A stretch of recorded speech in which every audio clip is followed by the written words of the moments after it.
ასაკზე მაქვს ლაპარაკი, დავასრულოთ ცოტა ხანი ჩვენი ულამაზესი ორი გოგონა, ძალიან ნიჭიერები და ერთ ბავშვს ვკითხე, უბრალოდ რაღაც გამოცდა იყო.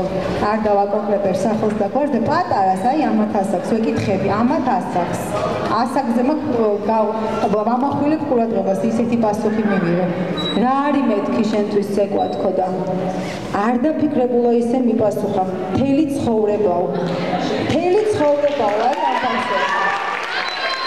ამით რა მინდა თქვა, ეს ბავშვები არიან ძალიან ნიჭიერები, ძალიან ნიჭიერები არიან, ყველა ძალიან კაი ბავშვები ყავს, მინდა გითხრათ. მე ვლაპარაკობ ამ შემთხვევაში და ფეხზე ადგები ალბათ, მე ვლაპარაკობ როგორც ეროვნული საბჭოს პრეზიდენტი ამ შემთხვევაში, რადგან მაგ ყველა სტუდიასთან ურთიერთობა მეტნაკლებად არა, ყველასთან მაქვს ურთიერთობა და მაქვს შეხება ბავშვებთან და ვახერხებ ხოლმე მათთან ესე გასაუბრებას და იმდენად უყვართ ეს ცეკვა და იმდენად მართლა აი ამ ბავშვები ანუ დიდია ხა მათში მთელი ცხოვრება არის მეუბნებიან და ჩვენ მაქსიმალურად ვეცადოთ რომ ყველანაირად ხელი შეუწყოთ რომ ამ ბავშვს მეტი გასაქანი მივცეთ ყველა ჩვენს ახალგაზრდა თაობას იმიტომ რომ არ ვიცი არაფერი დასაბალი არ არის სამწუხაროდ დღეს არა გვაქვს ისეთი მხარდაჭერა ვისაც ეკუთვნის იმათგან რომ უფრო მეტი მივცეთ ბავშვს ჩვენ ვეცადოთ და იქ ყველაფერი კარგად იყოს და აუცილებლად ყველაფერი კარგად იქნება და ეხლა თქვენი